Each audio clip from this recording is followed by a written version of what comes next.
What's up, Tiger fans? It's Morgan Thomas here, part of the Locked On Podcast Network, right here with Locked On Clemson. Thank you for getting in and being part of the live reaction post-game show. I'm going to try to do something a little bit different here, as I know, I've done the traditional podcast, which I still have to do. So I need to get in a podcast. So I'll have to go through the whole song and dance with the podcast. But at the beginning of the show, since a lot of you have asked me to kind of talk about the game and just talk back and forth like we used to do on my show, on the Morgan Thomas Show, I figured I'd give us a few minutes together so that we could, just talk about the game candidly before I get into kind of like the podcast segment, if you don't mind. And we have the podcast rundown that of the topics that I want to talk about, and we'll get into those as well. But we'll just kind of go off of the cuff here at the beginning. You can get in, let me know who you are and where you're talking to me from, what your grades are. I love to get your grades from the offense and the defense, and then whatever frustrations you may be, have with this game. Another loss for Clemson at home. Only one win at home this season so far, which is not something that I think any of us really ever honestly expected from the Tigers. So it's been a very big wake-up call, because this team was supposed to be a team at the beginning of the season that we all believed would be in the playoffs.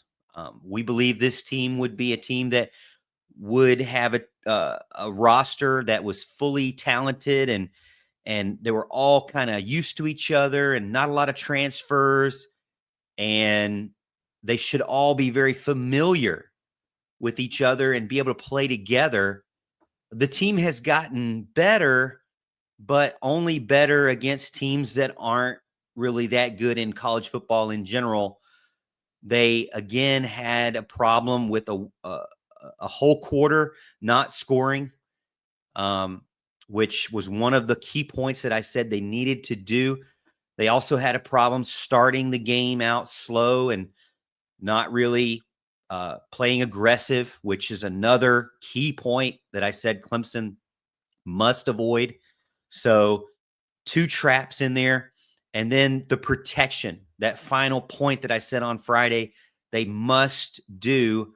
The offensive line is, to be honest with you, in shambles, in my opinion, right now with the group that they have. And the defensive line, we'll look at the stats, but you really don't feel like the defensive line is putting fear into any offense out there at all.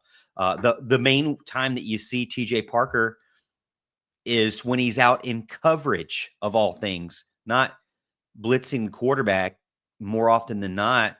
There's a lot going on and a lot to talk about, but I want to kind of start kind of off the cuff, really more about like how we used to do, where we did lives, and then I'll kind of stop the show and get into a full podcast or whatever. All right. So we'll get in and I'll get some shout outs from you. Again, Clemson loses this game against SMU 35-24, and only have one win at home so far this season.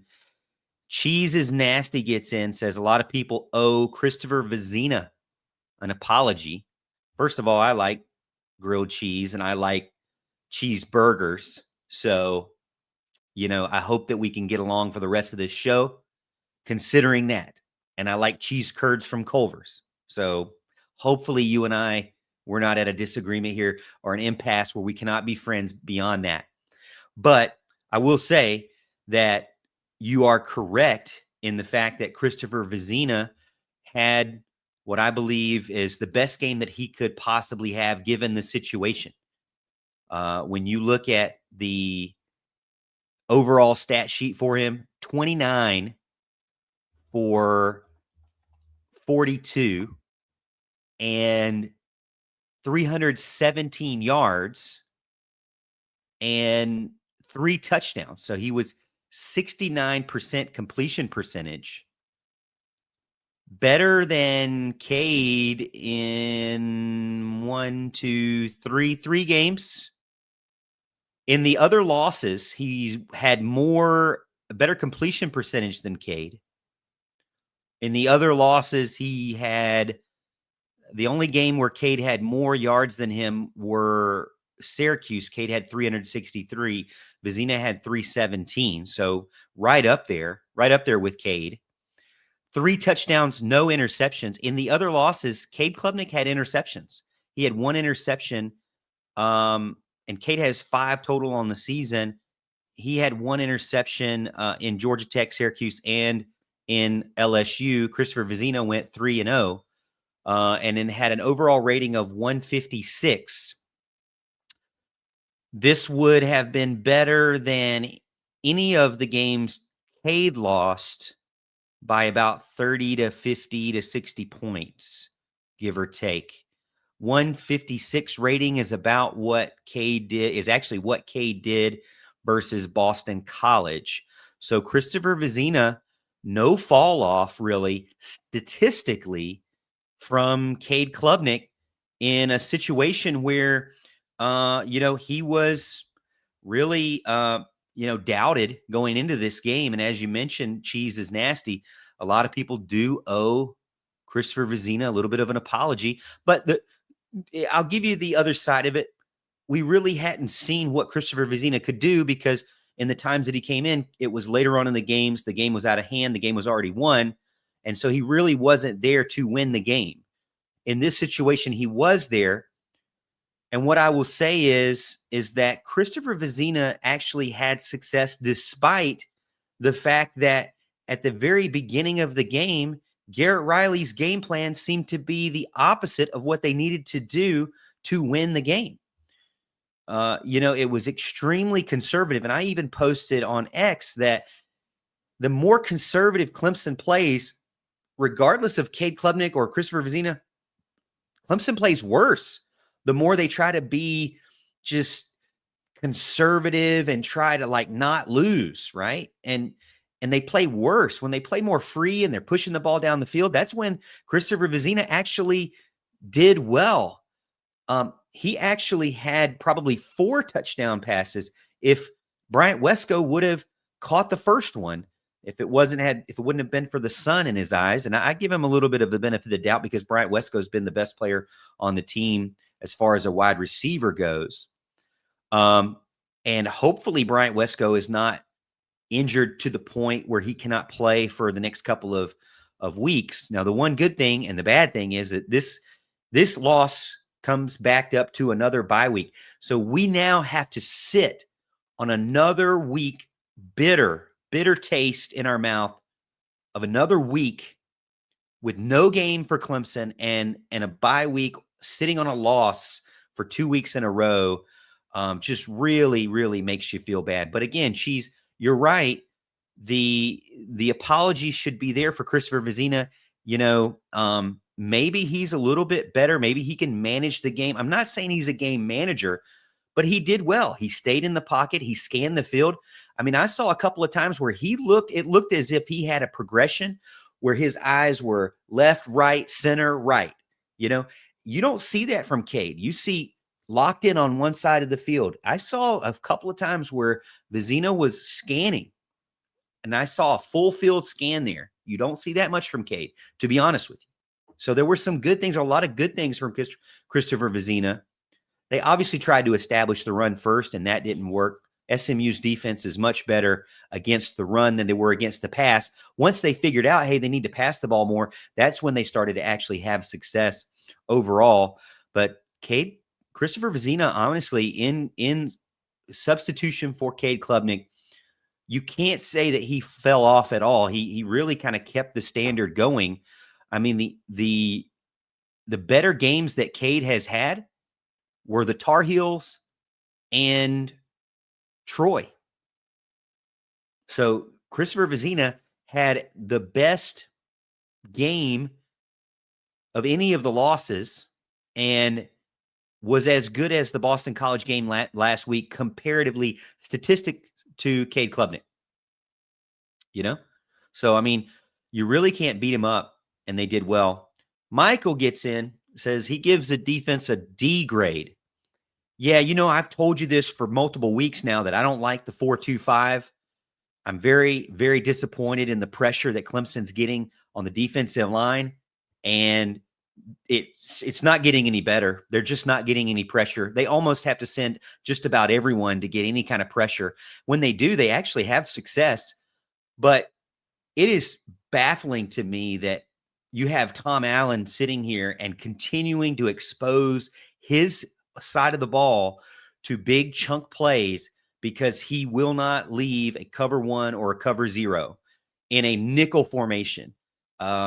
This team is sitting and back and getting exposed in man-to-man coverage because they can't get pressure with their front 4, and he doesn't send many times doesn't send more than just 4.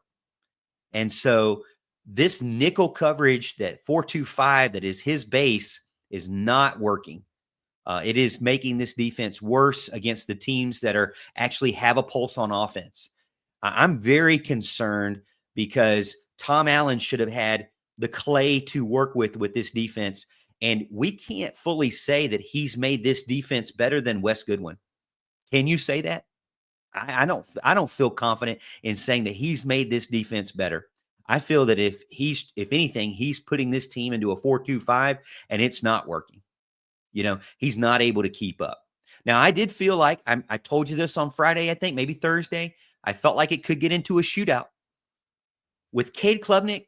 Possibly they could have hung with the shootout a little better, maybe, but even still, Christopher Vzina did the best he could do, I think. They made a mistake not going for it. They made a mistake getting a field goal, I think.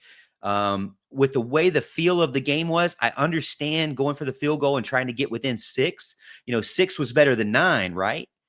But at the end of the day, you kind of had this feeling that the defense you couldn't trust the defense to stop SMU. So, maybe looking back, they shouldn't have kicked that field goal late and they should have gone for a score there. I don't know. You could probably nitpick that a little bit there, but the offense, when they started to push the ball and be aggressive, they did much better. But it still feels like on the Garrett Riley side of things, it's spaghetti thrown up against a wall and whatever sticks is what they're going to go with. It's not always that it feels like just a collection of plays and not like a game plan, It still doesn't feel fully coordinated on the offensive side of the ball. On the defensive side of the ball, I think they're just trying to fit what do you say, a round or a square peg into a round hole. That's what it feels like. Michael Yoakum gets in and also says the offense was a C. 352 total yards, 317 passing yards, 35 rushing yards. We got to talk about that, Michael. 35 rushing yards when this team honestly should be better than that. What we're seeing is that the offensive line is just really bad. Thoughts and prayers go out there to Colin Sadler. It seemed as if he had a big air cast on his leg. I know that's got to be devastating for him. I've talked to his dad in the past, maybe 5-6 years ago, and his family's good family. They're from the upstate. So it's devastating to see a player get hurt. On the flip side, though, the offensive line and the starters they have are just not good. And I don't know if Matt Luke is actually making this offensive line better. I mean, we have to have a serious discussion about the fact that Matt Luke may be recruiting better players, but the players he has right now are not getting better. And in a lot of ways, either staying the same or getting worse. And maybe it's just what he has to work with. But I believe that we initially thought he would be able to improve and work with the clay he had. And now it doesn't seem like they're getting better. It seems like they're getting worse. The better players are the younger players. You allowed Walker Parks to come back and get an extra year, an additional year, and continue his scholarship again. And he's not playing a ton. He's injured a bunch. You can't really rely on him. You have Blake Miller that's been a starter from almost day one, and he's still is just really, really poor with the outside edge rush. It's just what it is. He's just not that good at it. You have your guards in Colin Sadler and Harris Sewell. Most of the time, they're not getting blocks. They're falling backwards. They're on their butt. I mentioned this early last week that when Cade Klubnik actually scored against Boston College in a power run play, Colin Sadler and Harris Sewell were like 15 yards behind the play while everybody else, including true freshman Braden Jacobs, were in the end zone with Cade Klubnik, bowling everybody over. And those two guards were just sitting back there with their hands up, all excited and happy about it, but not actually helping out the play. You have Tristan Lee now, who is injured multiple games, and we don't know if he's going to be back or what's going on with him. I really haven't heard exactly what the issue is with him, but you have Braden Jacobs replacing him, and he's been a bright spot, and he's a true freshman. We're told they're not going to be ready. We're told true freshmen aren't ready for college. They're going to take time to develop. So maybe Matt Luke needs his guys in there, and he's got a big time recruiting class coming in. He really does. He's got a good one, we think. But the group that he has right now, very lackluster. 35 rushing yards is a disgrace, to be honest with you. They couldn't get anything going. And again, they're not using any of their backup running backs. They used Gideon Davidson once. They only ran Adam Randall 10 times. Once they realized it wasn't working, they had to bail from it. And they barely had time, at all with Christopher Vzina. Looks like Clemson took, how many sacks did they take? I'll have to get the sack yards. Let's see. Sacks. Clemson had 1 sack and SMU had 4 sacks also. Terrible. I mean, just a terrible showing there. Or is that right? Did Clemson get sacks or no, Clemson got 1 sack, half from Sammy Brown, half from Wade Woodaz. SMU with 4 sacks and 8 tackles for loss. Clemson only 6 and 1. Yeah, the offensive line was bad. The defensive line is bad. The coverage in the secondary gets exposed because that defensive line is bad. And the adjustments seem to be not there for this team. Just really lackluster. Michael gets in again and says, passing game B. To give the run game and O-line a D. Yeah, that's kind of what we're going with there. Cheese says, I think I'm going to eat my wife's snacks and feel better. Hopefully they're good. Tiger Paw gets in and says, as bad as our running game was today, the defense was more disappointing. Did we ever stop SMU after Christopher Vzina threw a pass? It did not seem as if anytime Clemson scored a touchdown, SMU answered. Let's go back to the scoring.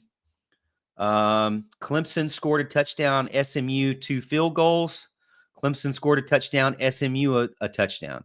Clemson scored a field goal, SMU a touchdown. Clemson scored a touchdown, SMU a touchdown. Yeah, so there was never a time where Clemson had 2 back-to-back scoring opportunities. SMU had a touchdown and a field goal in the first quarter, in the second quarter, and then the second quarter had 2 field goals back-to-back. So there was 2 back-to-back scenarios where SMU scored. Good call there from Tiger Paul 1979.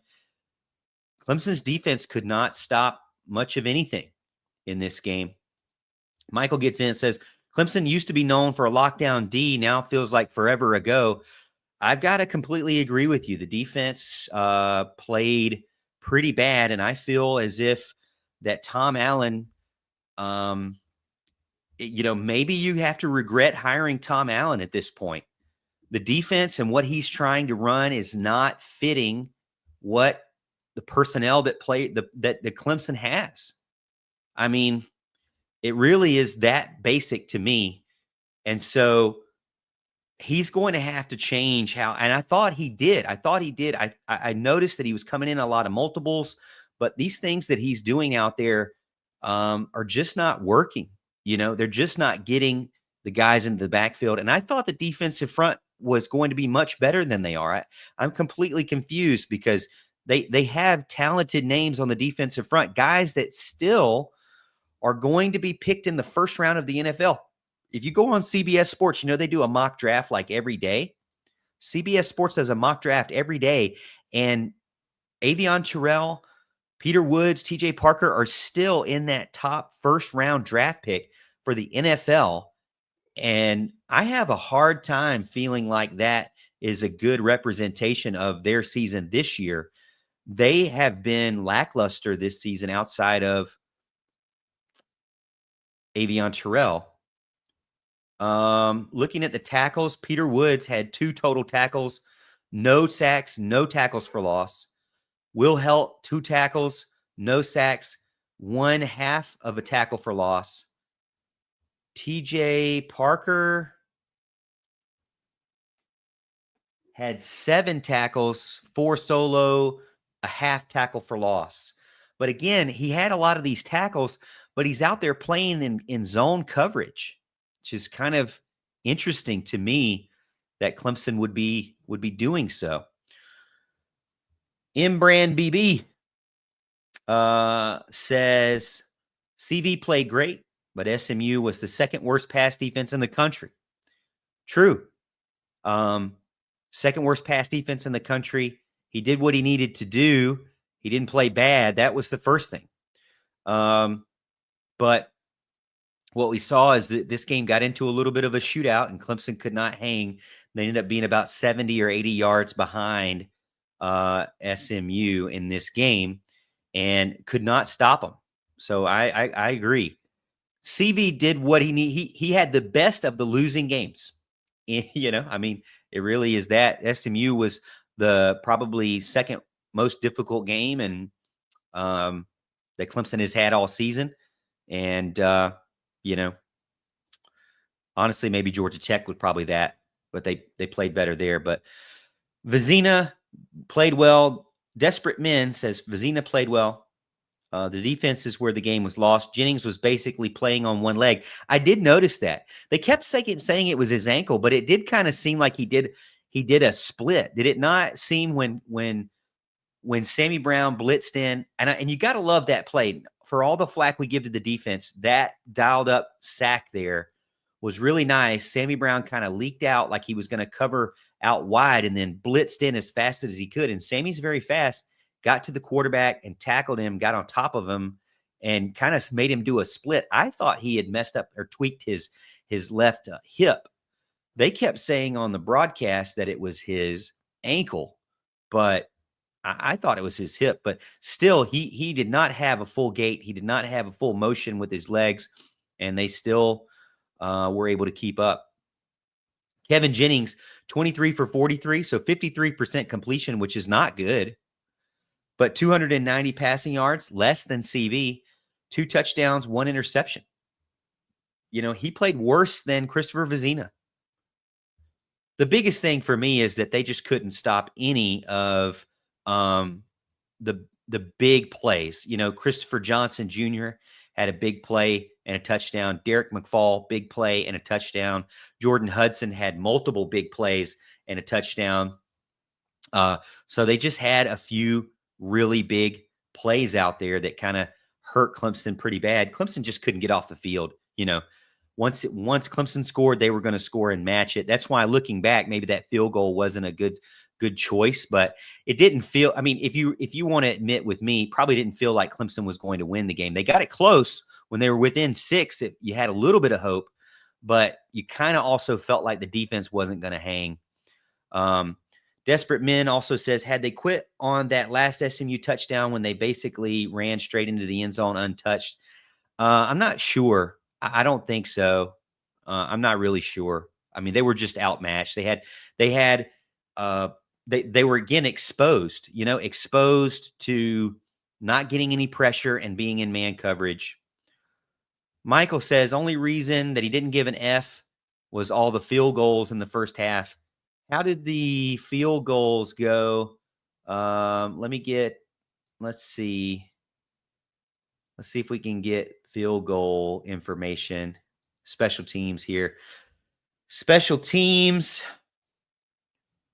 Nolan Hoosier had a 29-yarder.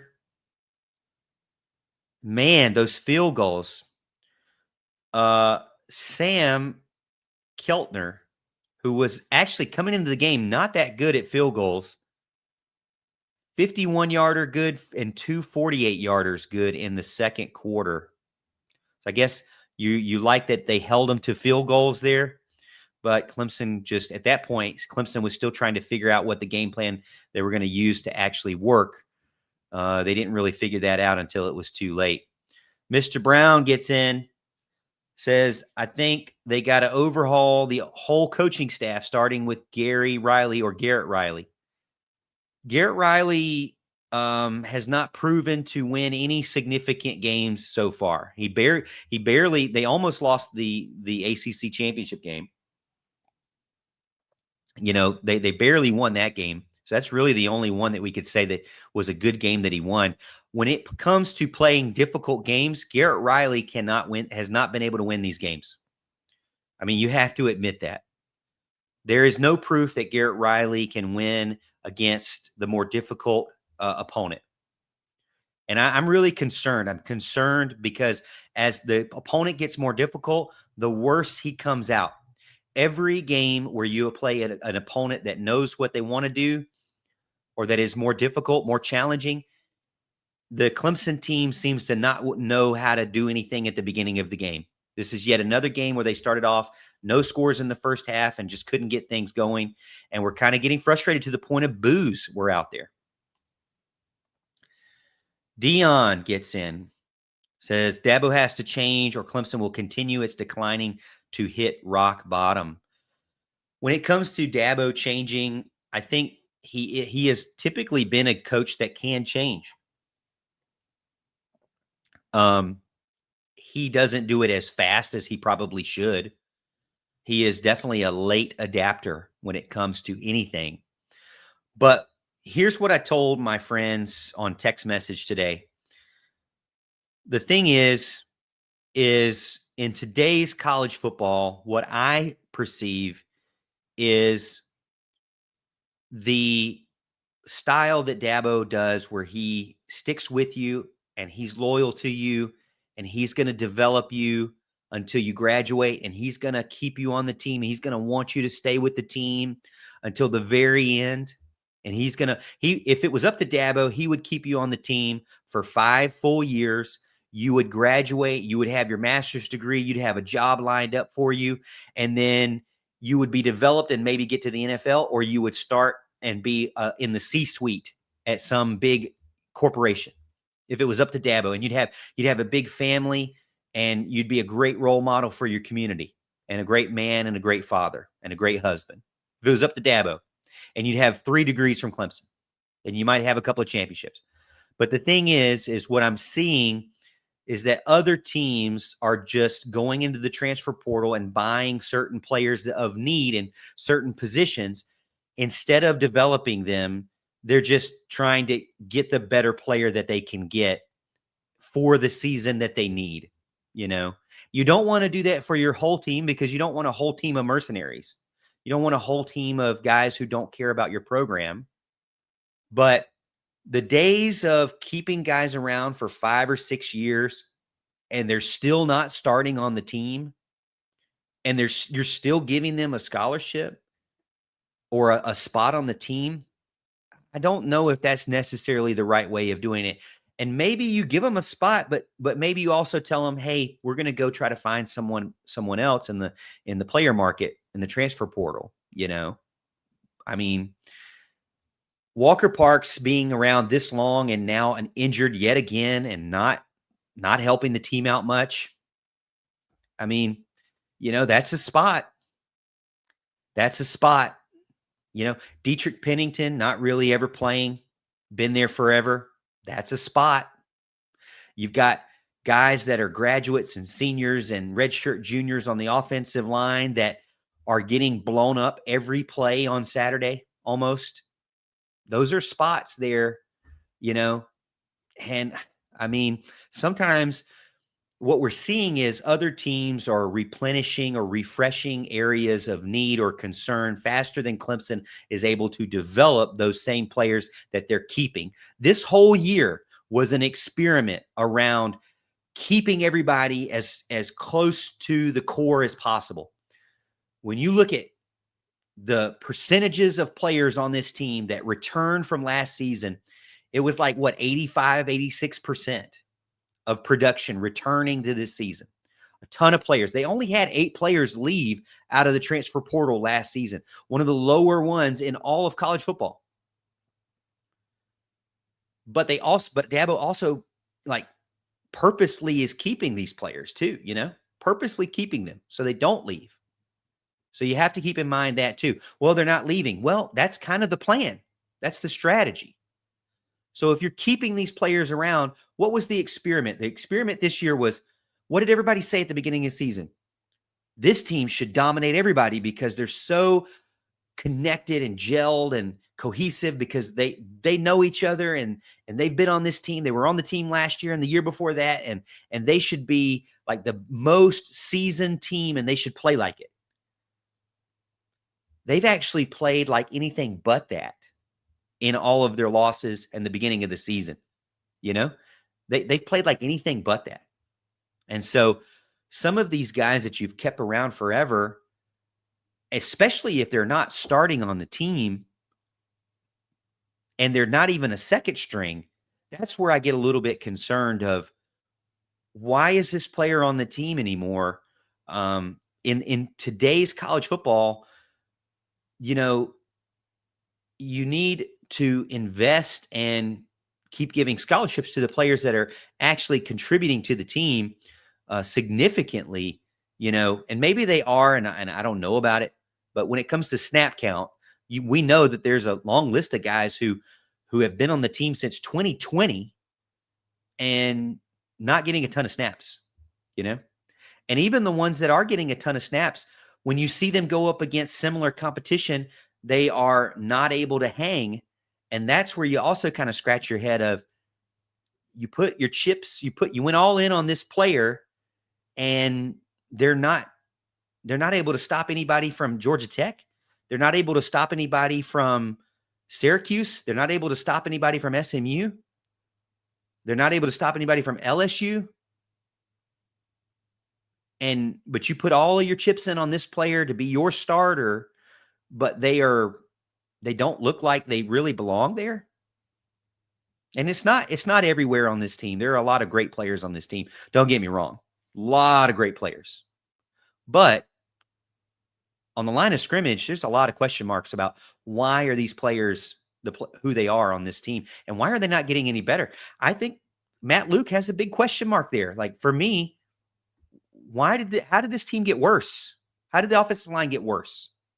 They only lost Marcus Tate. So how did the offensive line get worse? It doesn't make sense to me. Same thing for the defensive line.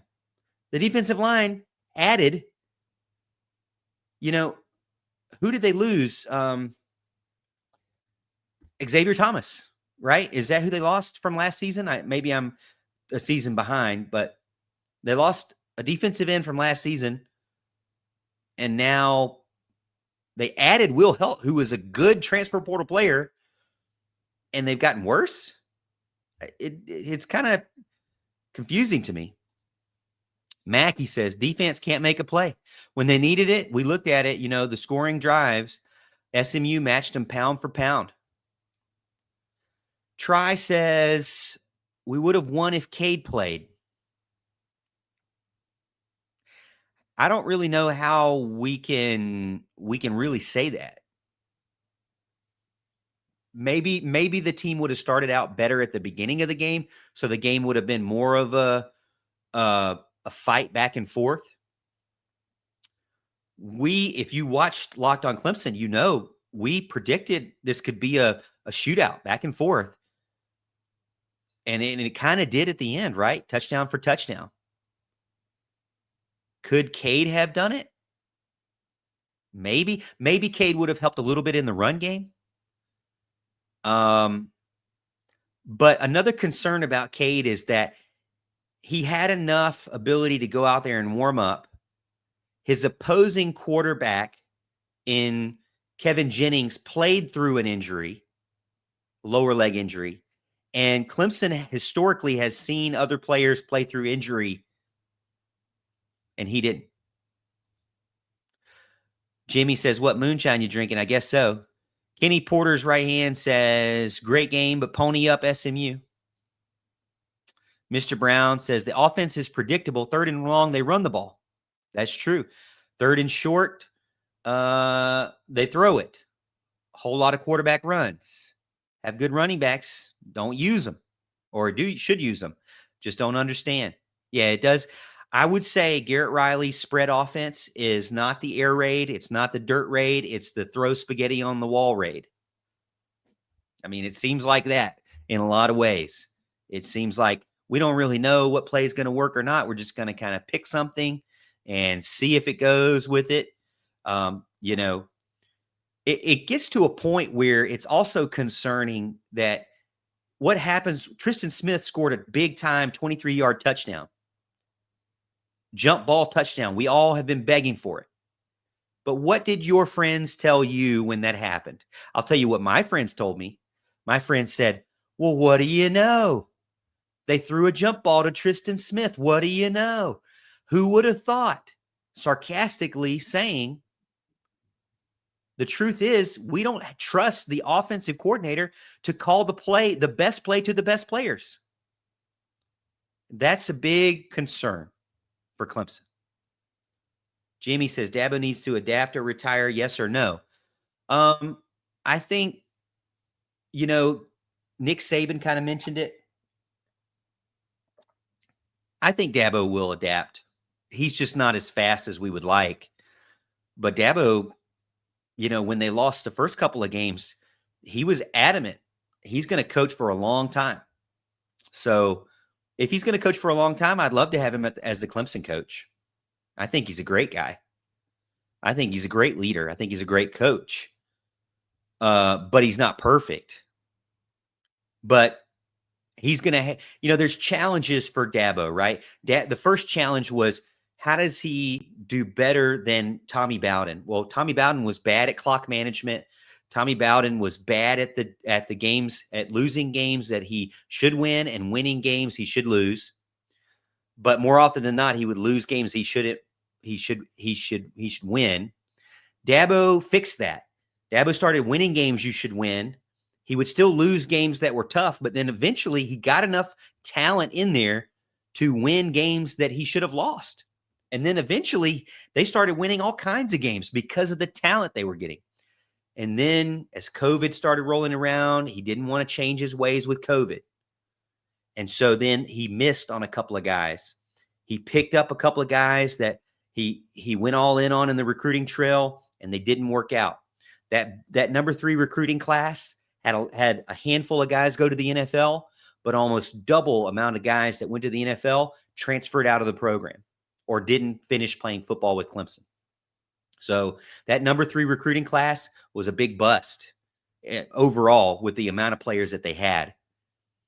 And so they had a ton of NFL draft picks from there, like 5 or 6, but overall the group of 23 guys did not do well and did not really help the team out long-term. So, and did not keep the standard there.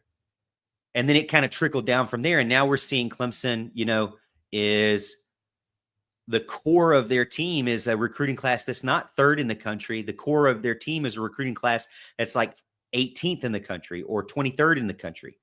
So the recruiting has kind of settled in, and the NIL and the transfer portal, he hasn't adapted to that fully yet. And so there's a gap here. You know, there was a gap, COVID gap, and some things that didn't work out well there. There is now this NIL and transfer portal gap, which Dabo pays his players. Don't get me wrong, but he's got to go purchase some new acquisitions like a free agency as well and be more open to that. I think Dabo will adapt. I do. I really do. It won't be as fast as we probably want it, though. Dion says, I think they should give Chris Denson a shot, at least give him a package. Well, they gave him a package. It didn't really look that good. You don't really, to me, at this point, they have nothing else to lose. Yeah, I think you're fighting for a bowl win at this point. You're fighting for a bowl bid, and you're fighting for a South Carolina win, and that has to be with Cade Klubnik. I'm sorry, you have to do it with Cade. If Cade can't go, then I kind of do trust Christopher Vzina. But after that, one or two packages with anybody else, I'm okay with. But you really don't want to use those guys yet. TJ Parker and Woods need to come back. They need work. Honestly, Garnett Lee, it seems as if a lot of the NFL experts still have them very high on their board. Kenny says, respect to your backup quarterback. Thought he played good. He didn't turn it over. Pony up. True.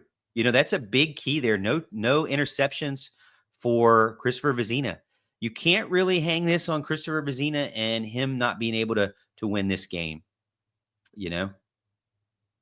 And there are, again, I'm critical on certain players and certain position groups and certain coaches, but there are a lot of good players on this team. I mean, if you really think about it, this team has probably one of the best group of wide receivers out there. I mean, one of the top 10, top 5 wide receiver groups that anybody would want.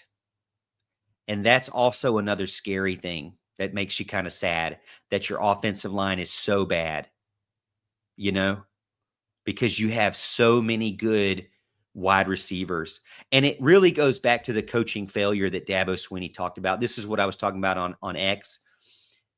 When you see that you have this group of wide receivers, but then you see that your offensive line is not where it needs to be. If Matt Luke didn't tell him, then shame on Matt Luke.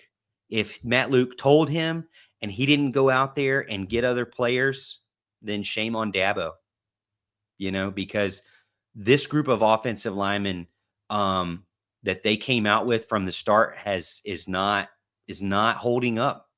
They're not able to hold up at all. Thankfully, Christopher Vzina actually stays in the pocket and unfortunately took some sacks, but you have to take sacks with an offensive line like this. I honestly don't like when Cade rolls out. I think it limits his ability to see the field when he does that. He locks in on one player, and he still locks in on one or two players. But Cade and I like Christopher Vzina being able to sit in the pocket more, even though he takes more sacks. Garnett Lee says linebacker play is subpar. I mean, to me, Sammy Brown leading the game with tackles. I think most people are frustrated with Wade Woodaz and the limited play that they allow Jeremiah Alexander. They've got to do something. To me, there's a speed problem. Outside of Sammy Brown, there's a speed problem. And Nate Wiggins was super fast, and he's gone now. And there's a speed problem on the back end. Ricardo Jones had a great interception, but he is not fast, not like a speedster. And Ronan Hannafin, also great tackler, can get a couple of interceptions himself, not fast. Khalil Barnes, great tackler, not fast. So there's a speed concern for me with the secondary. Jimmy says Devil's Barbecue buddies and all players need to go for Clemson. Going to make it to, I don't know what that means. Barbecue buddies. Dabo. I guess he means Dabo's Barbecue buddies. Yeah. I mean, we talked about this a couple weeks ago. What are other teams doing? Everybody wants to tell me that Dabo just hires a bunch of his former players, his friends of friends, his uncles, sisters, cousins, daughters. I get all that. But what are other people doing? What is Kirby Smart doing? What is Lane Kiffin doing? Is it the same or not? I want to see a comparison there. Maybe I have to do it myself. because nobody else is going to do it for me. But I hear a lot of complaining about that, but I don't really hear like, what are other teams doing? John gets in, says, I promise you, best is yet to come. Dabo 2020, 2016, and 2019.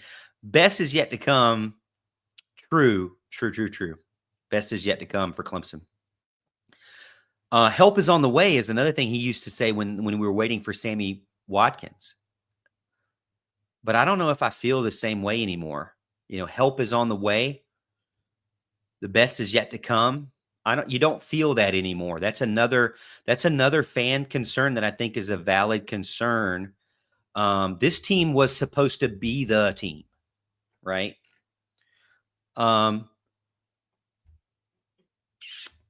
But it seems as if they're struggling, and the question mark is, where do they get that? How do they pull themselves out of it? Jamie says the transfer portal has brought parity to college football. What do you think? I completely agree.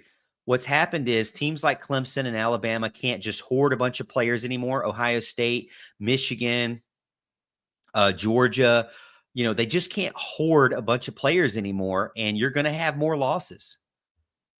And the teams that, do better with managing their roster and building a roster with a little bit of fluidity, more or less like Brad Brownell does with the basketball team, those teams will be in the playoffs more often than not. I mean, look at Vanderbilt. Okay.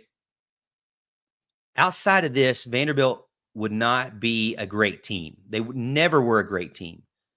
But here's where the sleeping giant lies. When you allow everybody to pay people, and not only do you have revenue sharing, but you also have NIL paying, well, now you're allowing for the major markets to win. And Clemson is not a major market. And so Nashville is a major market. So Clemson is not going to be able to continue to hang with paying players across the board. Maybe they'll be able to hang with starters, but across the board and into the depth of the team, they won't be able to. The hope is that they'll get enough money from donors that the NIL money will help with the depth players, and then the revenue share will help with the starters. But as we know, if you have unlimited NIL restrictions or no restrictions on NIL amounts, well, then the teams and the fan bases that have larger alumni bases and that have bigger markets and more local businesses and profitable businesses to partner with, Clemson doesn't have that. Clemson is in the middle of nowhere. And so they're going to struggle. They're not even the capital of their own state. So they're not in a major market in their own state. They're not in the second major market, even though you could count Greenville-Spartanburg. But a lot of people in Greenville-Spartanburg, where I live, are Gamecock fans. There's a good mix. So it's not all huge donors going to Clemson. And you have to split it between the whole state, right? Because there's also Coastal Carolina down at the coast that has a lot of fans. There's a lot of competition here in this area, in the state and outside the state immediate. Dion says, TJ Moore had a great game. Cornerbacks getting turned around, getting lost. I didn't think the cornerbacks had a good game, but I do feel as if they get exposed by the defensive scheme that they're trying to run. TJ Moore had a great game, 5 receptions, 124 yards, 2 touchdowns, and 7 targets. So 71% on his targets, 24 yards average, 62-yarder. This was TJ Moore's breakout game, and he did a great job. And he also thinks TJ Moore would go to the portal. I don't know. I mean, I feel as if when I look at what his mom posts on social media, she seems to be a huge Clemson fan. He is definitely a starting wide receiver on the team. Christopher Vzina seems to see him better than Cade does, but also Bryant Wesco was out. But at the end of the day, I believe that Clemson will do what they need. Clemson still has the ability to right some wrongs quickly. But part of it is admitting when game plan and scheming is not working for the players you have. So it goes with the coordinators like Tom Allen and Garrett Riley. There has to be some serious discussion about what's going on there because both of them don't seem to be really doing well. And then there has to be some serious discussions with players that have been around for 3 years and are not keeping up with the level of play that you need, for them to be a starter. Steven says, Vzina better than Klubnik? I don't think so. He did have a pretty decent game compared. Can we say that he's better than? He's just a different quarterback, that's for sure.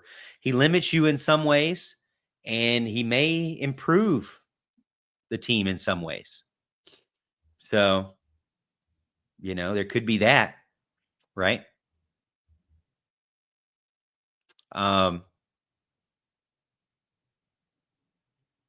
That's kind of the tough part.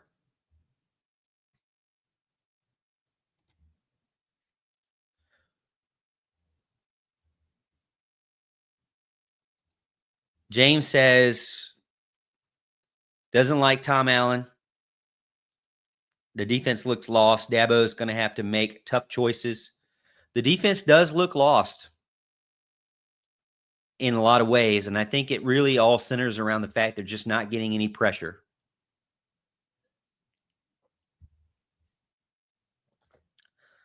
One sack and 6 tackles for loss compared to SMU 4 sacks and 8 tackles for loss.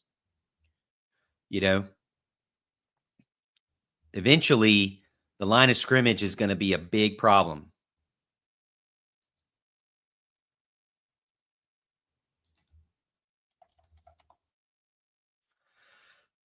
Walt Deptula got in over on X. He said, go look at the Boston College score today. Let me look at the scores from today. Who was Boston College playing today?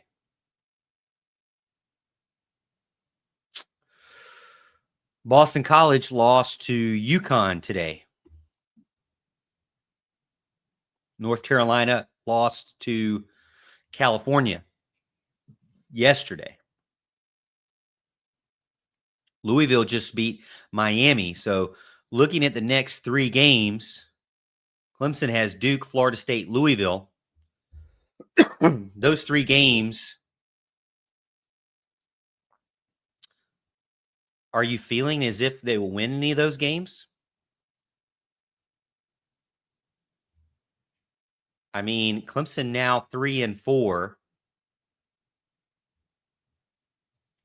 And at serious risk to not be bowl eligible.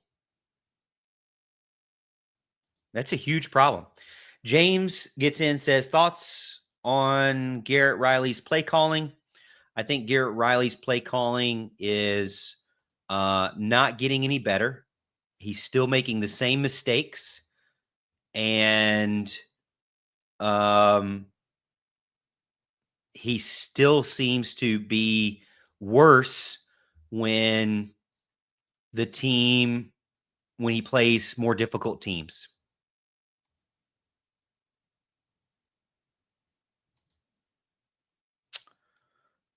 Looks like Dabo Swinney may be out on the podium right now. Let's see what are some of the thoughts we're getting from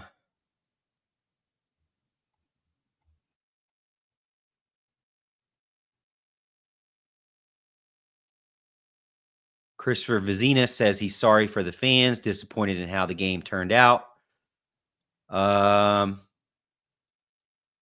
He appreciates Cade Klubnik coaching him through, says everybody's disappointed. We know the type of talent they have, type of people they have, not how the season's going, but they'll respond. Got to go back. Sammy Brown says got to go back to work on Monday. Nothing they can do about it today.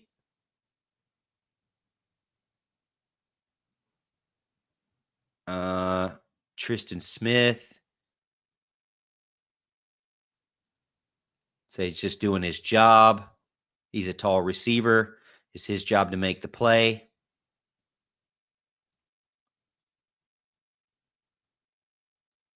Said Christopher Vzina looked comfortable.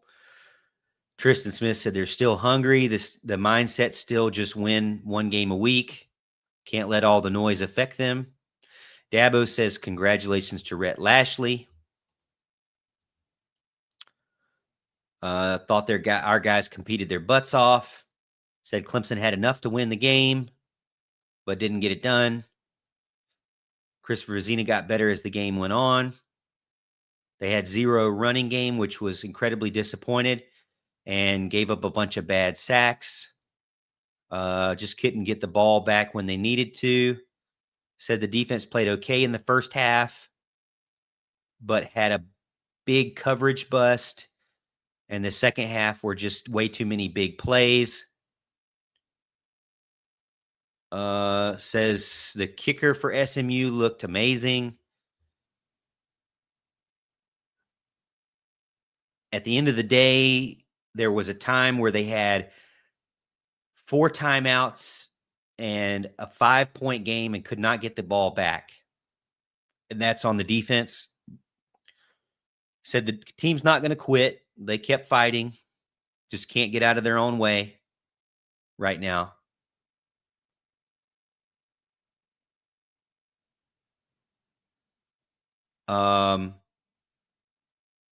Says Bryant Wesco landed weird on his neck. Doesn't have any details, but did describe it as serious.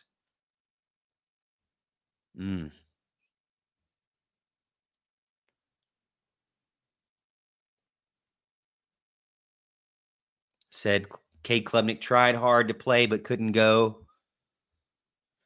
On losing 5 straight games at home to power conference teams dating back to last year, he said jarring, but it is what it is. Nothing you can do about it now. Just can't change the results. How can you make the most out of this season? Just go back to work and try to watch film and reevaluate and see what personnel changes need to be made going forward. Says we'll be back. We will win more championships, but it's not going to be this year. But they will win more championships. Understands the fans being angry. Says he is disappointed too. There's no quit in him or the team, and he's confident that something good will come out of this. Says Bryant Wesco went to the local hospital because of his injury, but does not know he needs to get it checked. So it looks as if Bryant Wesco could be dealing with something pretty serious right now. I know he landed awkwardly on his neck, and that's not good, as we remember back in the day when Mike Williams had something with his neck, cost him to be out for the rest of the season.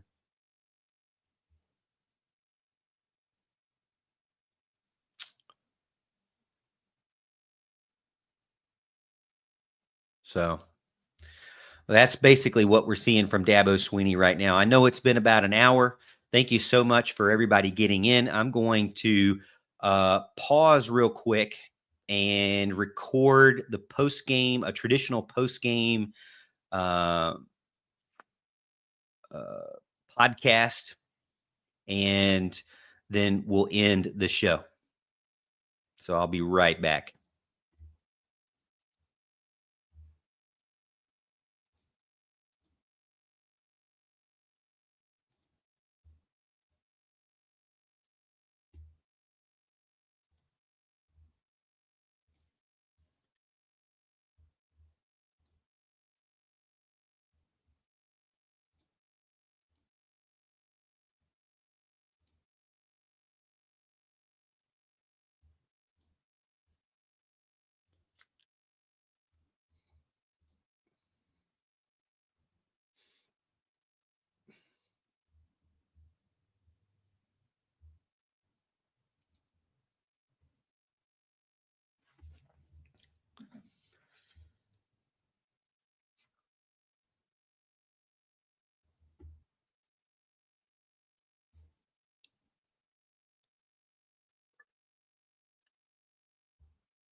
Every time Clemson scored, SMU answered right back. And that's the whole story. We'll talk about it right here on Locked On Clemson.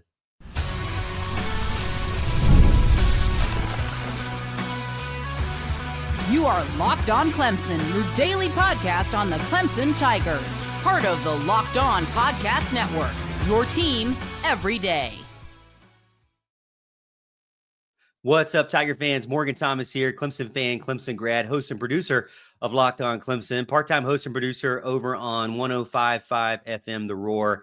Thank you so much for making Locked On Clemson your first listen of the day. We're part of the Locked On Podcast Network, your team every day. And if you're an everydayer, big salute out there for you hanging with us here on the post-game show. Thank you so much for tuning in with us. As you know how we do it here, exclusive Clemson content Monday through Friday, every single week. And if you're new to the show, welcome in. About 75% of you are not yet subscribed. So what are you waiting for? Hit that like button, hit that subscribe button, and never miss another episode. This episode is going to be jam-packed. This is our post-game reaction show. Today's episode is brought to you by FanDuel. Right now, new customers can bet just $5, and if your bet wins, you'll get $300 in bonus bets to use across the app.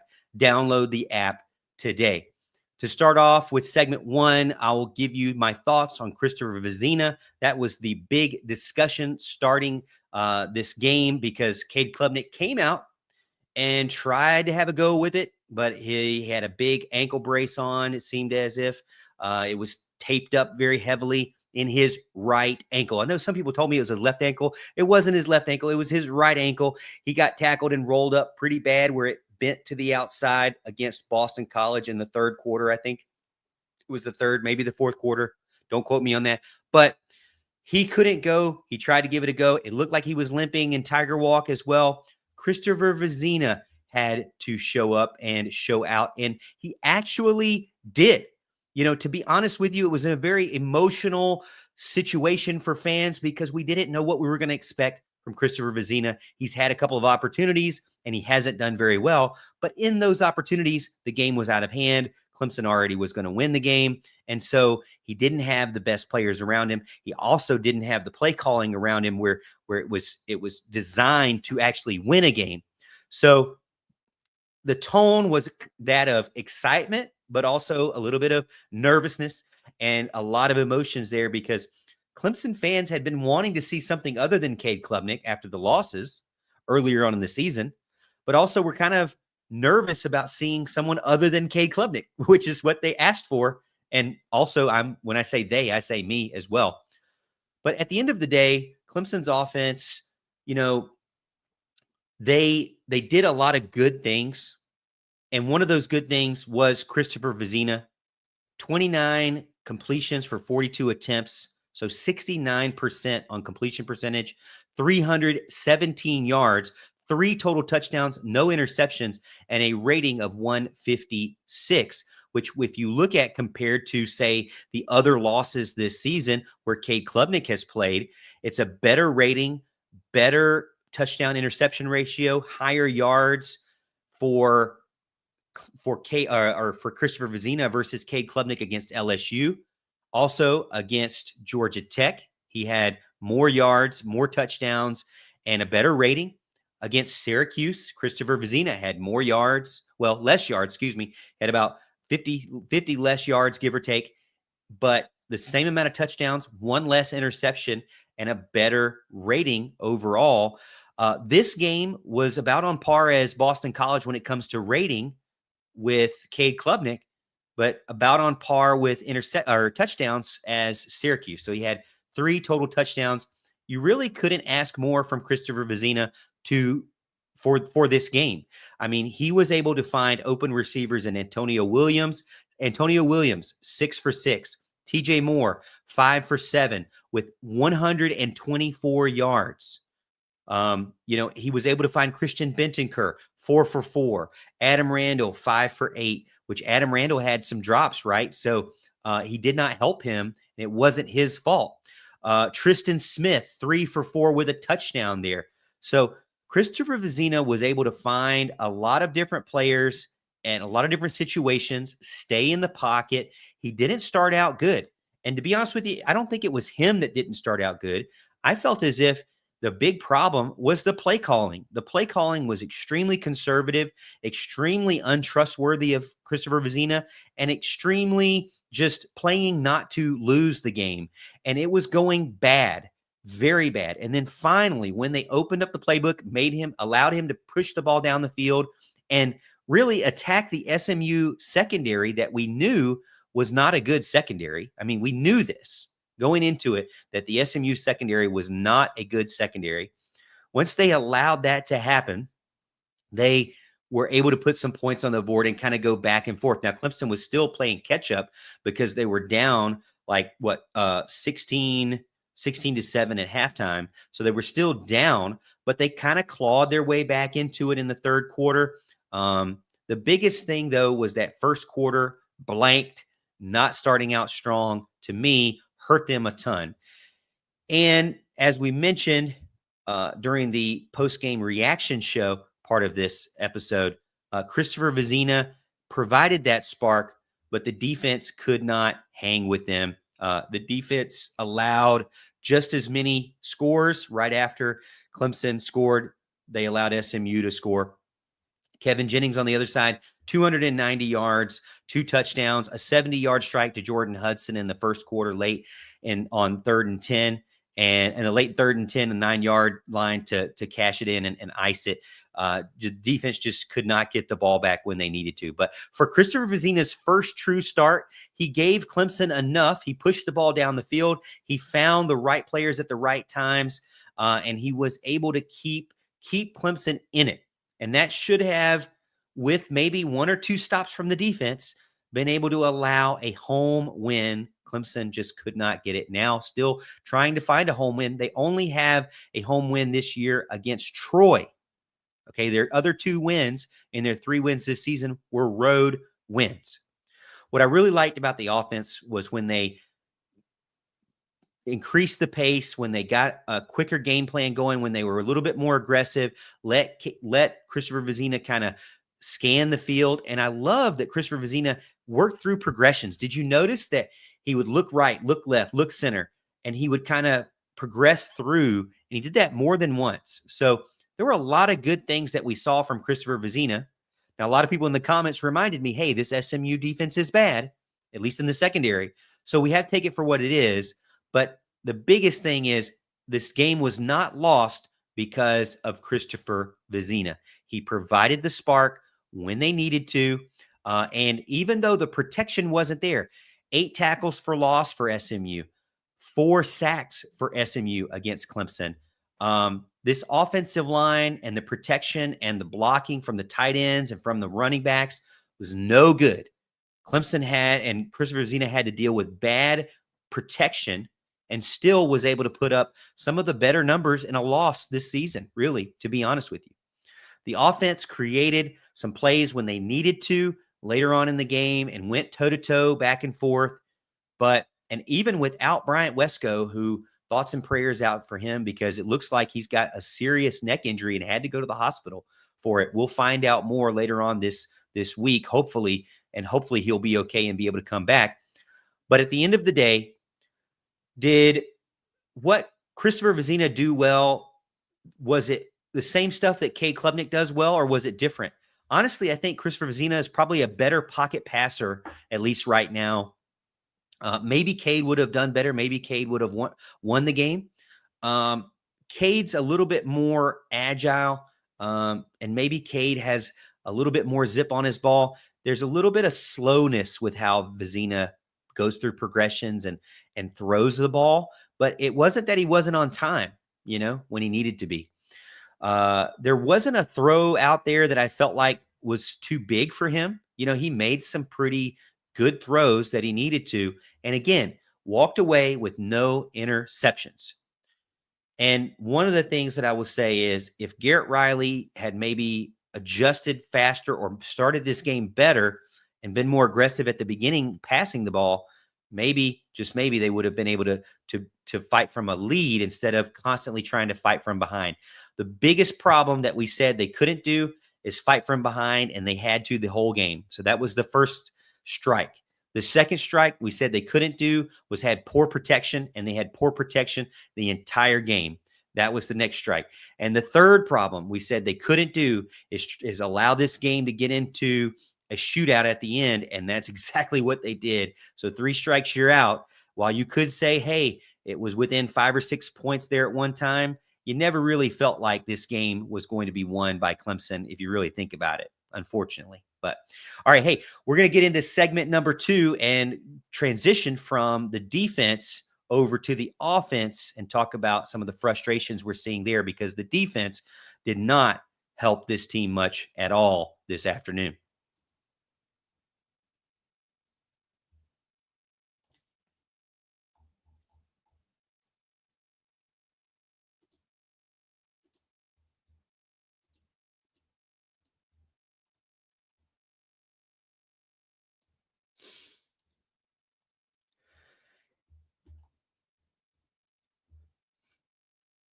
It's almost the weekend. Time to look back and crown this week's MVP on Who Delivered, powered by DoorDash. Just like you can win every Saturday with DoorDash Streaks, saving more every time you order. These players delivered when it mattered the most. Let's break it down. For Clemson, the player of choice for me has to be TJ Moore. 5 total receptions for 124 yards, 7 targets, and 2 touchdowns. This was TJ Moore's breakout game. He kept the game going and kept the Tigers in it, even though they lost. His performance was one that you can hang your hat on as a good performance, and he helped Christopher Vzina. So it was nice to see him, and he had a spectacular fingertip catch on his big one for 62 yards and a touchdown. And just like TJ Moore delivered for Clemson when they needed it, DoorDash delivers for you on Saturdays with DoorDash Streaks.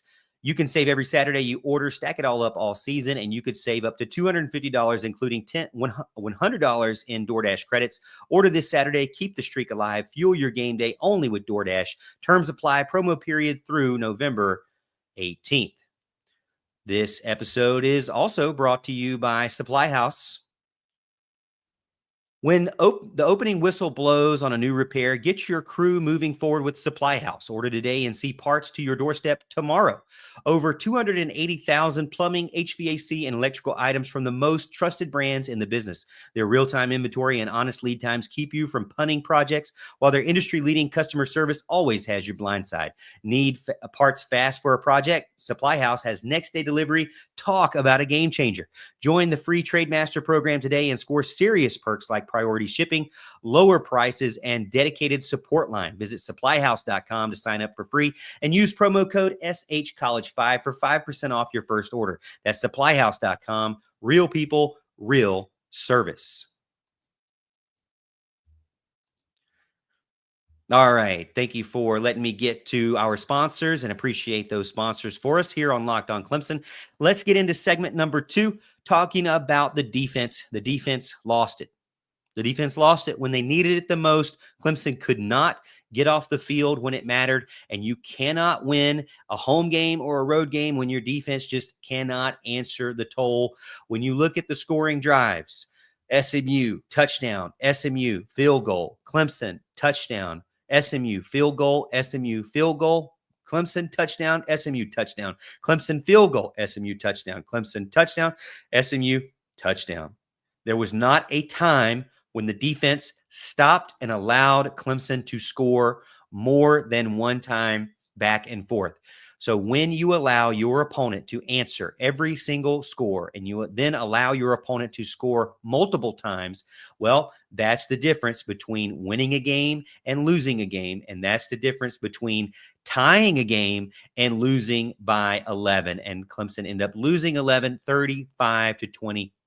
The defensive collapse really all goes around with me with the fact that they just can't get any pressure in the backfield. I mean, they really can't. And they also can't they can't stop the team on third down conversions.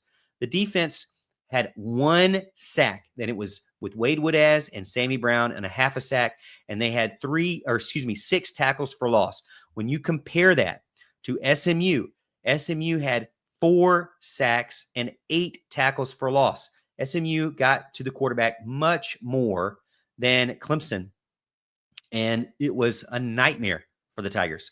When you look at the ability to get in the backfield and stop the plays, they really could not get off the field when they needed to. If you look at the defense and the comparison between the two, third downs, SMU 7 of 17, Clemson 8 of 19. So pretty even there. SMU did not have to go for any fourth downs. Clemson was 1 for 2 on fourth downs. But really, again, Clemson just could not keep them off the field at the end of the game. When you look in the fourth quarter, third down conversions, SMU in the fourth quarter, 60%. Clemson, 25%. Clemson and SMU in the third quarter, Clemson was able to do much better in the third downs conversions, 5 for 7. That's probably the best quarter they had. SMU in the first half, 40% third down conversion. In the second half, 43% third down conversion. So they did better than Clemson overall in third down conversions, or they really were tied about 40%, both of them. But Clemson could not keep them off the field at the end of the game. Again, SMU didn't win the game with time of possession. They lost time of possession, 28 minutes, to be able to score some big plays out there.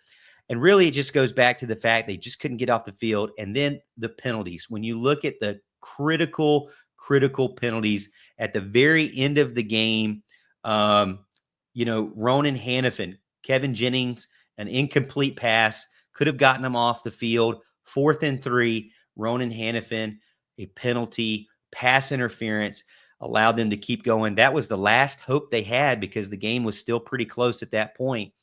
But overall, it just felt like this team was not going to beat out SMU. It did feel like SMU had some more confidence to them. And they obviously had their starting quarterback, who was even still kind of injured there. But the Clemson defense has been one that's been very frustrating for a lot of fans out there. It seems a lot of fans have told me it feels like they're playing very soft. What I would say is that it seems as if what the expectation for Clemson's defense is that they need to play a 4-2-5, which I don't like. It's a nickel. And the nickel, they can't get any pressure. But they're not only playing nickel, they're not playing nickel zone. They're playing nickel cover 0 or nickel cover 1 and exposing everybody to man-to-man coverage and little to no coverage over the top. And so it's making all of your cornerbacks look ridiculous. So to me, whatever Tom Allen is doing with this defense actually seems to be making it worse. They're not getting into the backfield like they used to. And we all felt like they improved this defensive line with Will Helt. And Will Helt has not been able to help this defense. TJ Parker is helping the defense and tackles out open in space, not tackles for loss. He only had a half a tackle for loss. Will Helt, 2 total tackles, 1 a half a tackle for loss. Really didn't show up. Peter Woods, 2 total tackles, no tackles for loss, no sacks. Will Helt, no sacks. TJ Parker, no sacks. So your defensive line is just not getting any kind of pressure in there and going after it at all. And when they're not doing that and you're playing straight up man to the outside with limited coverage over the top, you're allowing your secondary to get exposed. And Clemson's defense is lacking speed. They don't have Nate Wiggins out there anymore. They have a lot of guys that play tough and play hard and play every single down with a max effort. I don't think any of these guys are slacking off, but they're just not getting enough pressure up front, which is exposing their outsides. And you've got some young guys that are still learning outside of Avion Terrell and Ashton Hampton. But Ricardo Jones is just not super fast guy. And Ronan Hannafin, not super fast. Khalil Barnes, not super fast. So your deep secondary there and your nickel and Tink Kelly, not super fast. So you've got guys that just are not speedsters keeping up with guys like Xavier Thomas, or keeping up with guys like SMU had Chris Johnson Jr. or Hudson, so you're exposing your secondary consistently because you're just not getting pressure up front. It's been very frustrating for Clemson so far this season to not be able to do that. And I really don't know if there's a solution other than not playing the 4-2-5, which I don't like at all anyways. There has to be something. It seems as if the only way Clemson can get any kind of pressure is when they take cover zero and pressure and blitz like 7 dudes, which then if you don't get there, you're definitely exposing a huge play. You're not covering everybody at that point. So explosive pass defense failed this team. A 70-yarder from Hudson at the beginning or early on in the game, the late 3rd and 10 dagger, big time. The penalty that converted the 4th down, big time problem. The second half run fits kind of softened up as well, and SMU was able to run the game better. SMU finished with 139 yards rushing. Chris Johnson Jr. had some big rushing plays. Derek McFall had some big rushing plays. Clemson, on the other hand, had literally nothing. They could do nothing well in the running game. It was just really bad. They could not match them toe-to-toe. Clemson could match them passing the ball toe-to-toe, but they could not match them running the ball at all.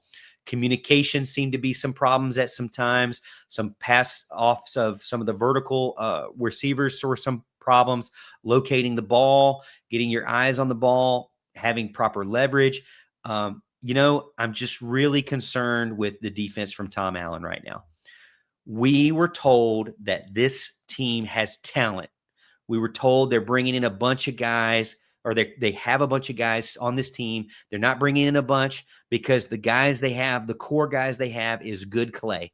And Tom Allen's going to come in there and bring that fire. But what we're seeing is that the team beat up on a bad Boston College team that just lost to UConn and a bad Tar Heel team that is ran by an old man and his girlfriend, and a Troy team that's not a Power 5 team or Power 4 team, right? So this team has no significant wins.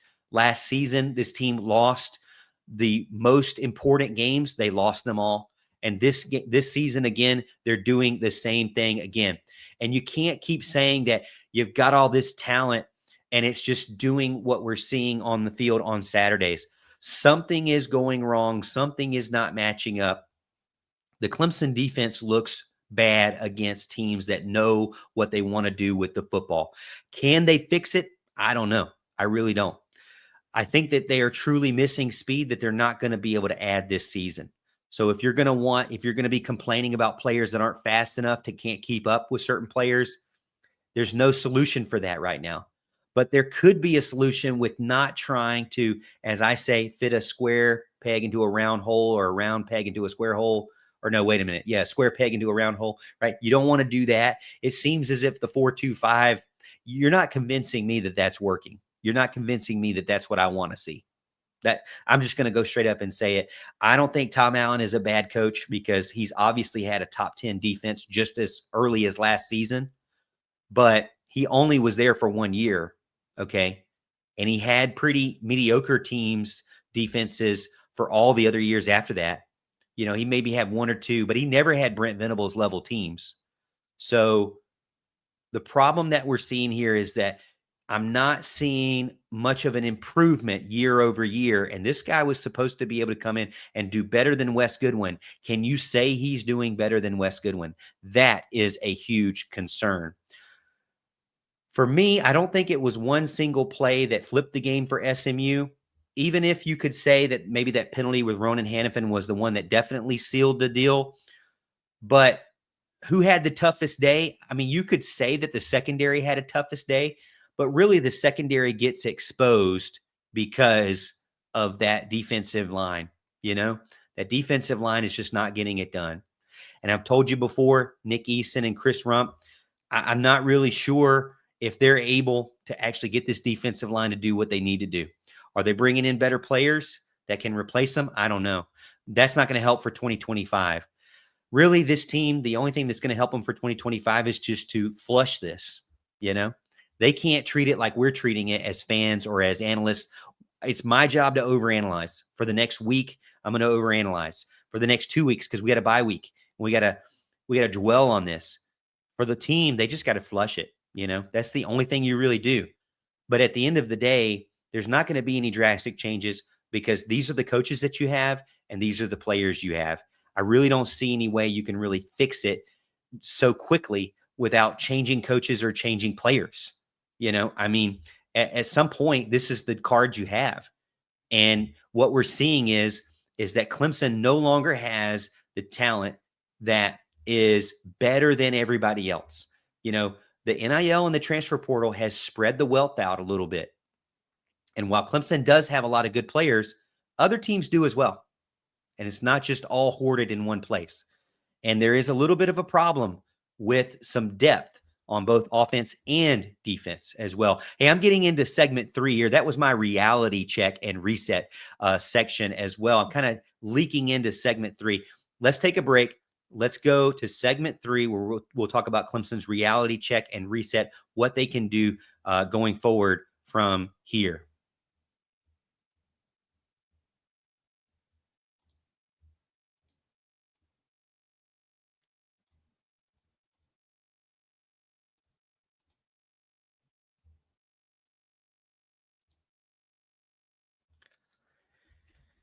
Guys, you've probably heard of Viagra or Cialis. Maybe you've even tried them, but if you're looking for something beyond the usual pill, it's time to get Rugiet Go Long. That's exactly where Rugiet Go Long comes in.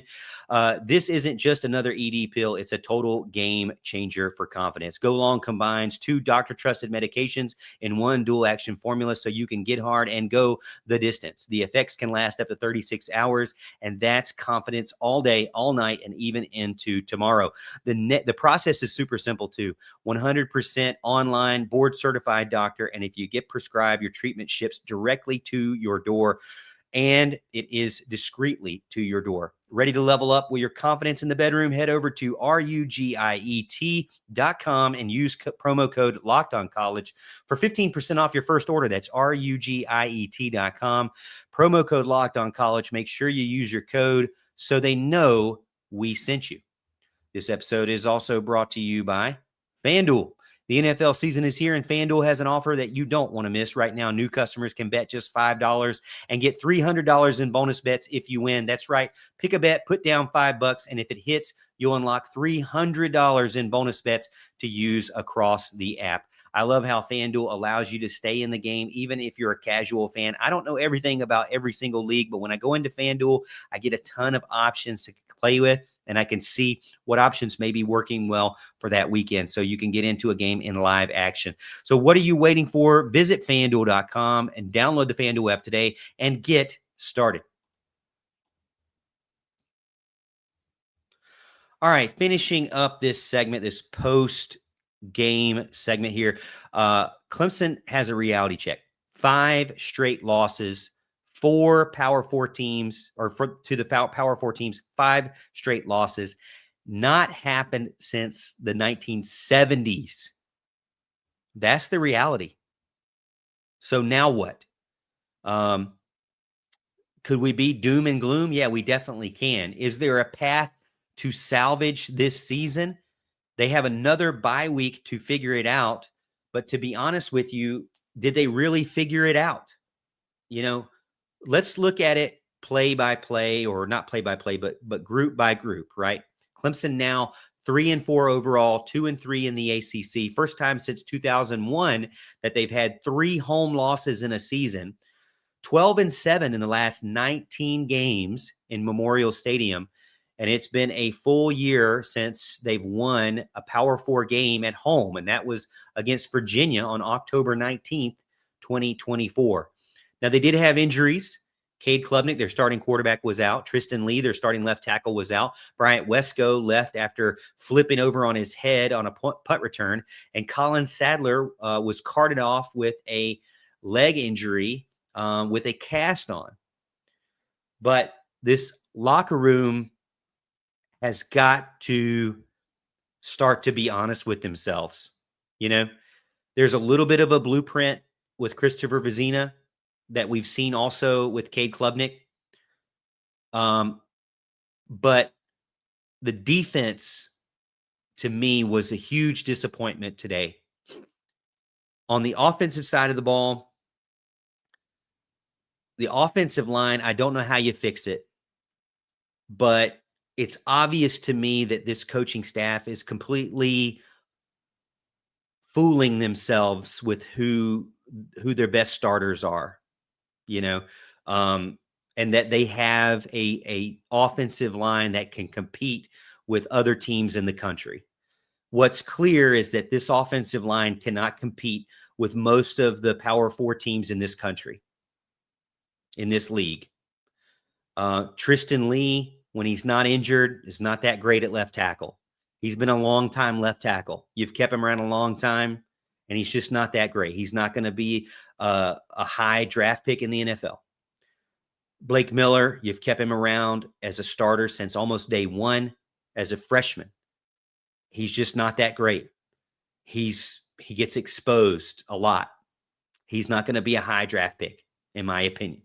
So, but you keep him around. You keep him around because it's the best you got. But I don't know if you're looking for anybody else, So there's concerns there. Your guards, Sadler before he got injured, Sewell,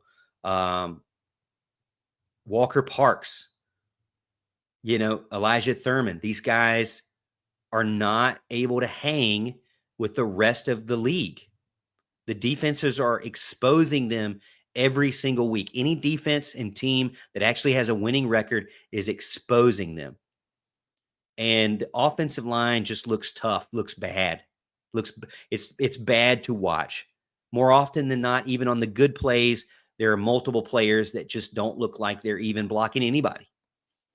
The running game today, 35 total yards. This is with a guy like Adam Randall, who has been averaging a lot of yards this season. Statistically speaking, this is an outlier for Adam Randall. He's actually been able to have good rushing yards despite that. 5.4 yards per carry, 404 yards and 4 touchdowns. 5.4 yards per carry is good. 2.9 today, 29 yards per total for him, 10 carries. It was obvious this team was getting abused by one of the better rushing defenses in the country.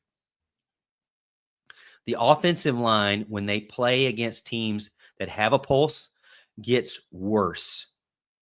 They do not look like they know how to compete, and they seem to be falling over each other. More often than not, all 5 guys are not making a good block. More often than not, usually guys are sitting back and, getting blown over. If it comes to running the ball, they're not a good run blocking team. Pass blocking, they actually are a little bit better, but still allowed 4 sacks today and 8 tackles for loss today. Just not acceptable for this team. This offensive line makes it hard for you to call the right plays, makes it hard for you to be the best quarterback. You have a lot of weapons on offense. You have some good tight ends. You have a lot of great wide receivers, and you have a decent dual threat running back. But the offensive line makes it hard for you to have any kind of long-term success against anybody who actually has a pulse. And so the fact that Dabo Swinney dabbled, remember when he dabbled a couple of years ago in the transfer portal for offensive linemen, and then he took that away and didn't do that anymore? Well, looking back, he should have kept doing that. He should have kept trying to get somebody from an offensive line perspective. He really needed about 2 transfer portal guys from the offensive line for this year, maybe 3. He's probably going to need 5 next season, or maybe 3, 3 to 5 next season. This team offensive line needs new life. And I don't think it needs to be people who have no experience. They need new life from guys who do have experience from other places, not called Clemson. So for me, the biggest Achilles heel and reality check is that if Matt Luke is not being honest with Dabo, then shame on Matt Luke. If Matt Luke is being honest with Dabo, then shame on Dabo for not trying to get better players than what you're seeing here. It is exposing your team to a lot of pressure unnecessarily. It's exposing your quarterback to a lot of pressure. It's limiting your running game to barely anything. It's limiting your play calling for whatever. I mean, Garrett Riley came into this game thinking, I need to establish the run. Then when he realized he couldn't, then he switched, but it was too late by then. It was too late. Because flip the script on the other side of the ball, the defense. Talking about locker room honesty and urgency. The defensive line is not getting pressure the way they need to. You know, they're not getting pressure with just 4. So if they're going to keep doing this 4-2-5, I don't see them being any more successful than they are right now. I see the same problems happening over and over and over. If they keep doing the same thing over and over, you're just going to get the same result. Just bringing 4 never is not getting any kind of pressure at all, and the quarterback's just picking you apart. Your secondary is one of your weaker links because they're young and there's not a lot of speed out there. So that's what's happening. Your linebackers, Sammy Brown is all over the place. Wade Woodaz, is good if he were, if he can, to me, if he can be in scenarios where he's in more coverage than he is in stopping the run. He struggles with tackling. He struggles with getting eaten up by blocks. I mean, hey, almost everybody struggles with getting eaten up by blocks right now. But we want to get frustrated with the secondary and how they're playing soft and everything. But to be honest with you, they're not getting any pressure in a nickel formation. And so it's going to expose you, especially when you run cover 0 and cover 1 a lot. I don't really see much of anything else. You can tell me if I'm wrong, but I don't see much of anything else other than straight up man, cover 1, cover 0. And just not getting any pressure from that. The locker room and the coaching staff has got to go again into the break, being honest and open with each other. And there cannot be any more of this, hey, we're just going to deal with it. Or, they've got to just kind of, again, reset and flush it. But they've got to be honest with who their best players are. Unfortunately, you can't get any new players mid-season. There's no trade deadline. There's no roster updates with the free agent portal. None of that can happen mid-season. So unfortunately, that's really not an option at all for Clemson. But what are some actionable items that I want to see for the rest of the season? Well, you got to put the best players out there. I don't think you just scrap this season and wait for 2026. But,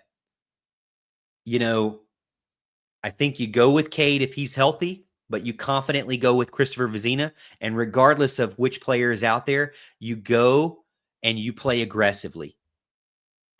With the offensive line, you got to have Braden Jacobs out there, and you've got to get rid of some, or you've got to replace some of those guys with some younger guys like Ronan O'Connell that I don't care if they're veteran guys. If they're constantly just on the ground and missing blocks and getting eaten up, I don't care if they've been with the team for 4 years. Next man, we've talked about this accountability thing. Next man, there needs to be more of that. The penalties actually were really good for Clemson. There was only one false start, and that was at the very beginning of the game with, right at the very first play with Braden Jacobs. And then at the very end of the game with Ronan Hannafin that kind of killed him. So the offense has to figure out a better offensive line than they have right now. Whatever they have right now, I don't like it. I mean, honestly, they probably have to because Tristan Lee's hurt. Now Colin Sadler's probably out for the season. But you really don't want to see Walker Parks. He's injured. He's barely out there. You really don't want to see Harris Sewell. He barely can get blocks out there. So they've got to try something else. And then the defensive on the side of the ball, the identity doesn't seem to be there either. The 4-2-5 is just not working for the personnel that they have. So they got to try something else. What's happening is this team is not winning against teams that know what they're doing and that are confident and that have a coach that has a chip on their shoulder. You think Rhett Lashley didn't have a chip on his shoulder losing the ACC championship game last season? You think that Fran Brown didn't have a chip on his shoulder knowing that they allowed Clemson to get to that ACC championship last season? You think that Brent I want to say Key. Maybe that's right. I'm drawing a blank, but you think the Georgia Tech coach didn't have a chip on his shoulder, considering that that's a rivalry game there. I mean, every one of those times, and especially going with Brian Kelly and coming out 1-0 on their shirt. You think all those coaches that Clemson has lost to didn't have a big chip on their shoulder to show up Clemson and Dabo? They did, and they did so, most of them at home. So this identity has got to change. Clemson is not scaring anybody anymore. And so if these players can't do it and these coaches can't do it, they've got to find something else. You know, they got to find something else, because this path, as we mentioned, historically is terrible. So you can't tell me that this is all perfect and you just keep doing the same thing here. You have lost 5 straight home games to Power 4 teams. Hasn't happened since the 70s. You're 12-7 in the last 19 games at home. First time 3 home losses in 24 years. You can't tell me that everything's all great, you know? And I know Dabo doesn't feel that way either. I think Dabo knows what he needs to do, but he needs to do it. He needs to do it. Unfortunately, he can't do it in the middle of the season. So what can the team do right now with this reality check that we've seen? Well, for me, if I'm the team, if I'm the coach of the team, which I'm not, and I'm not qualified at all, I'm just a talking head. But if it were my kids, if it were my daughter, I only have a daughter, but if it were my son out there, I would say to my son, you know what? You just got to flush it. Yeah, you're 3-4 and it stinks. And all those dreams that you had of going and getting your great bowl game or going to the playoffs, those are all gone. But make the best out of every day. Go back to school and keep studying, because you're not guaranteed tomorrow. You're not guaranteed a job. You're not guaranteed NFL. So go back and bust your butt. Do what we sent you there to do, which is be a good student and be a good athlete. Listen to your coaches and flush it. You know, I mean, the fan base doesn't want to do that. I don't want to do that. I can't do it. I get paid to talk about it in this way.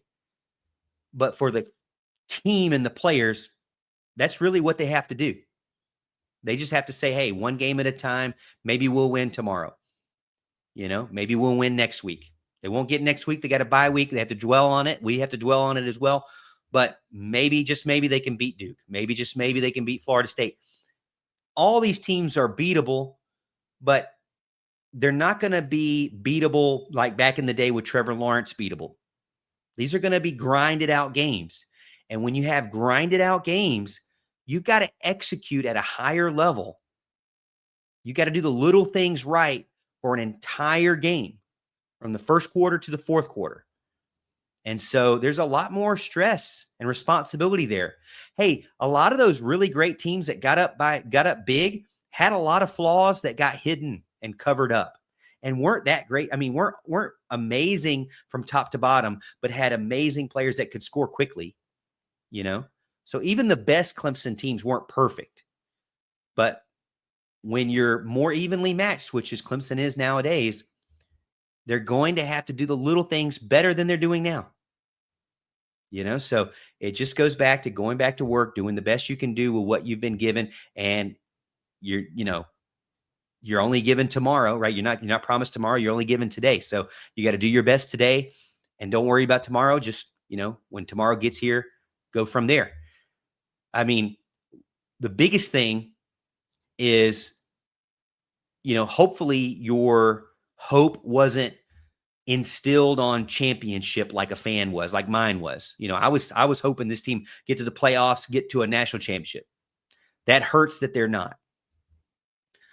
And so now my expectations have to be reset to, at this point, we have to hope this team can be bowl eligible. So it would be extremely embarrassing if this team doesn't make it bowl eligible. So that's the thing, is they've got to try to do whatever they can to get 3 more wins. 3 more wins. Not going to be easy, but to me, 3 more wins is the big question mark. The big thing they have to do. It's, but the only way they can do it is one day at a time. I mean, that's it. All right. Hey, thank you so much for making Locked On Clemson's post-game show so successful. For those of you who watch me over on YouTube, thank you. You know, at the beginning of the show, we did our live Q&A, and then now we've done more of our traditional podcast. I'm going to go put this up on wherever you can listen to on my podcast system, so you can listen to it. If you missed anything, if you want to listen to the Q&A part, it's over on YouTube on the live section. But thank you so much for making Locked On Clemson your first listen today. Also, go check out Locked On ACC. Kenton Gibbs, Alex Dono break down the most interesting college conference in college football and college sports, from the rivalries to the championships and every game in between. Find Locked On ACC on YouTube or wherever you listen to podcasts. And as always, Tiger fans, I'll see you Monday, and I'll see you at the top of the hill.